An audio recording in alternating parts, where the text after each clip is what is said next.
Generally. तो अक्की जो हमारे प्रोड्यूसर हैं उन्होंने कुछ पुराने इमेजेस निकाल के रखे, बट लेट्स बिगिन विद धूम। यहाँ ये ना बहुत ब्रोज के लिए जॉन अब्राहम की एक इमेज है। मेरे लिए भी, even though I know you, it's like I visualise John Abraham like this when I hear the name. आपको कैसा लगता है? मैं हमेशा सोचता बाल लंबे करूं कि सीरियसली क्योंकि बहुत सारे लोग मुझे बोलते हैं कि यार बाल लंबे कर दो, धूम वाला जो लुक है ना वो बहुत अच्छा है। So when I see these images मैं खुश नजर आता हूँ क्योंकि मैं मोटरसाइकिल पे हूँ या मोटरसाइकिल की बात कर रहा हूँ और मेरे बाल लंबे हैं इसमें।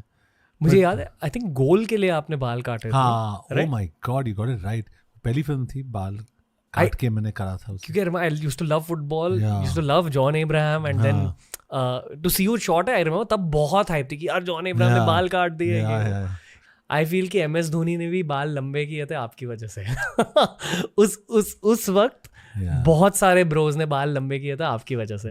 हम सब स्कूल में भी बाल लंबे करते थे तब, because this look was popular. Yeah, it's lovely, yeah. I enjoyed it. बहुत मजा आया। धोनी ने कभी आपको कुछ बोला इसके बारे में? हाँ, काफी कुछ, बट बहुत अच्छा लड़का है वो, वेरी स्वीट बॉय। मुझे याद है आप दोनों की बॉन्डिंग होती थी तब बहुत ज्यादा। बहुत अच्छा लड़का है वो। I only have good memories and good things to say about him, क्योंकि बहुत प्यारा है। उस वक्त आपको पता था कि ये हमारे थाला बनेंगे? उस वक्त मुझे यही पता था कि वो he was as good a motorcyclist as he was a cricket player. वो मोटरसाइकिल्स बहुत अच्छा चलाते and he enjoys his motorcycles, तो वो हमारा कनेक्ट उस पे था ज़्यादा। एंड लॉन्ग हेयर ऑल्सो, उसके बाल लंबे थे, नाइस स्वीट। क्या पूछते थे आपसे वो तब? नहीं, जनरल बातें होती थी, just bro talk with my. और सारे क्रिकेटर्स एक्चुअली स्पोर्ट्स पर्सन्स अगर आप देखोगे ना, ज़्यादातर वो माइंड के बहुत साफ होते हैं, उनको अपने गेम से ही मतलब होता है। नॉट जस्ट क्रिकेट, आप फुटबॉल प्लेयर्स देखोगे आप, वो पॉलिटिसाइज नहीं करते किसी चीज़ को, उनको अपने गेम से मतलब होता है और वो सबसे अच्छी खासियत है। Simplicity, they just want to play the sport. इस वक्त आप भी सिंपल थे? बहुत सिंपल था actually, that's a good word. था सी, ऑर्गेनिकली। दुनिया को नहीं देखा था टू सम डिग्री। मैं बहुत नया था, मुझे पता नहीं था क्या आने वाला है मेरे लाइफ में। उस टाइम पे बेचारा ऐसे ही देख रहा था मैं पीछे मुस्कुरा के कि क्या जिंदगी होगी। गुडनेस एंड लर्निंग मेंटालिटी दिख रही है मुझे, like on the right side specially.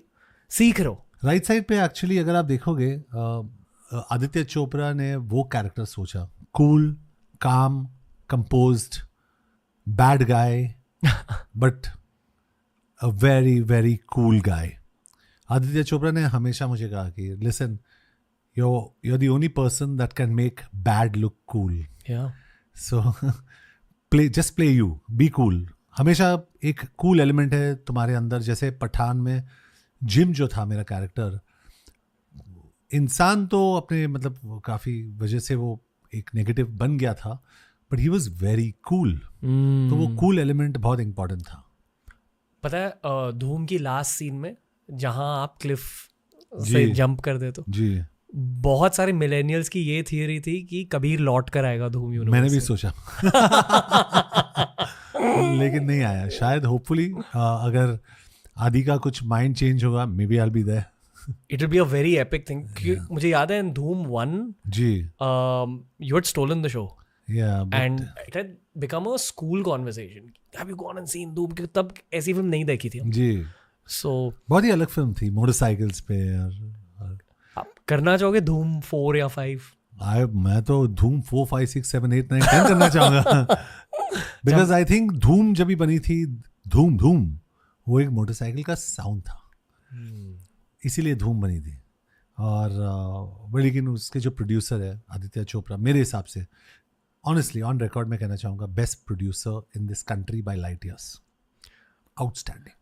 Plus I remember कि उस फिल्म की मार्केटिंग के लिए टाटा यंग को भी इंक्लूड किया गया। अपने एक सॉन्ग रिकॉर्ड किया टाटा यंग के साथ। बहुत सारी अलग अलग कूल चीजें थी उस फिल्म में। That's why we still talk about it today. वो गाना इतना अच्छा था, धूम मचा दे। आप सोचते हो उस फिल्म के बारे में एट ऑल? या मैं बहुत सोचता हूँ उस फिल्म के बारे में, क्योंकि काफ़ी फॉन्ड मेमोरीज थे उस फिल्म के साथ। मेरे मोटरसाइकिल के दोस्त अभिषेक और उदय, जो बहुत बहुत प्यारे हैं. Everything about that film was good. Unfortunately हमारे डायरेक्टर अभी आज हमारे साथ नहीं है, Sanjay Gadhvi. He passed away recently. But great memories about the film. J curve होता है किसी के करियर में. जे कर्व यानी कि आपकी लाइफ नॉर्मली जा रही है और सडनली कुछ इवेंट हो जाता है, फिर सब कुछ तुरंत से स्पाइक होने लगता है. धूम के बाद हुआ था मेरे साथ. धूम के साथ हुआ था मेरे साथ. मेरा करियर एकदम टेक ऑफ हुआ उसके बाद. Both money and fame. या बोथ. लेकिन रणवीर, मैं ऑनेस्टली ऑन रिकॉर्ड कहना चाहूँगा, मैं हमेशा सोचता हूँ कि अगर मैं ज़्यादा पैसों के बारे में सोचता हूँ ना तो कुछ नहीं होता है. मैं सिर्फ अपने गोल के बारे में सोचता हूँ और सोचूं कि पैसा बाई प्रोडक्ट है, कि पैसा तो मिल जाएगा इसके लिए.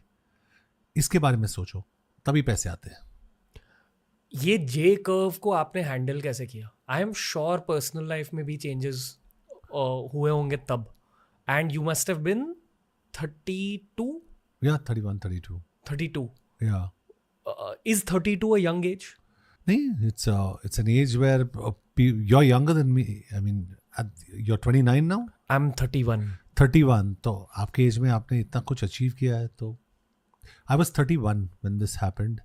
तो 31, 32, correct, around that age. तो शायद मैंने कुछ ज़्यादा अचीव नहीं किया as much as you've achieved. In your 20s कभी ऐसा लगता था कि और करना है? अभी भी लग रहा है. You used to compare yourself? या अभी भी लगता है मुझे. आने के पहले भी मुझे वो फीलिंग है कि मुझे और करना है, और करना है, और करना है. वेल्थ क्रिएशन कम, वैल्यू क्रिएशन ज़्यादा. Wealth is a by product of value creation. तो मैं अपने लाइफ में वैल्यू क्रिएट करना चाहता हूँ, जो ज़्यादातर मैं काफ़ी अनसक्सेसफुल भी होता हूँ, क्योंकि मेरे माइंड में अपने आप एक बेंचमार्क रखता हूँ कि मुझे यहाँ तक पहुँचना है, यहाँ तक. But most of the times I fail my self. लेकिन कोशिश करता हूँ मैं. जैसे नो इंग्लिश में कहावत है, if you reach for the stars you will touch the sky. तो मैं कोशिश करता हूँ कि मैं इस मुकाम तक पहुँचूँ, मतलब 100 तक पहुँचूँ.